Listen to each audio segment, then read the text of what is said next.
a reckless pickup truck driver who recklessly sideswiped a number of automobiles nearly had his vehicle severely damaged, while he almost wound up a road rage casualty after two of his victims who gave chase caught up with him in the Magallanes area of Makati.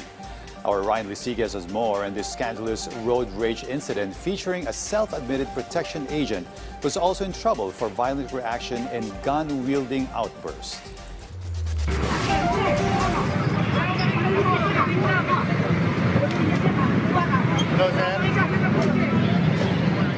Traffic slightly slowed down in the Sparta, Makati after these two men caught up with a pickup truck they were chasing.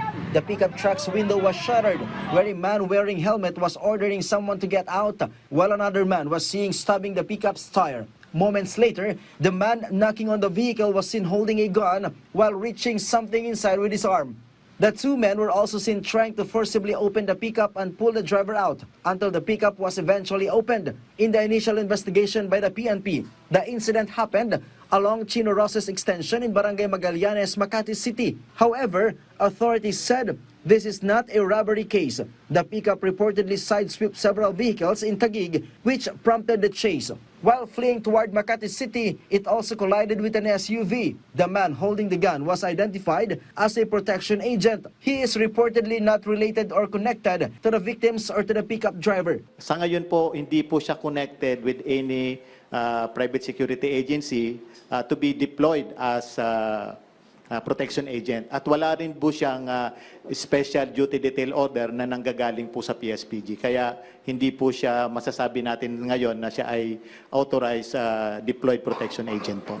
However, according to Firearms and Explosive Office Servicing Legal Officer, Police Colonel Domer Tadeo, despite surrendering his .45 caliber firearm, the FEO is still conducting a motu proprio investigation regarding the brandishing of the gun.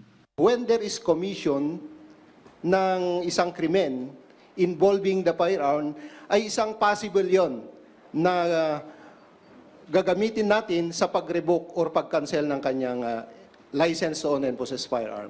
At tinitignan din natin yung anggulo sa manner ng display, yung brandishing ng kanyang firearm. At pwede din nating i-cancel yung kanyang permit to carry yung sa firearm. He is now facing an alarm and scandal charge from Makati Police. The parties involved in the incident have already held discussions. Ryan Lisigas from the National TV Network for the New and Better Philippines.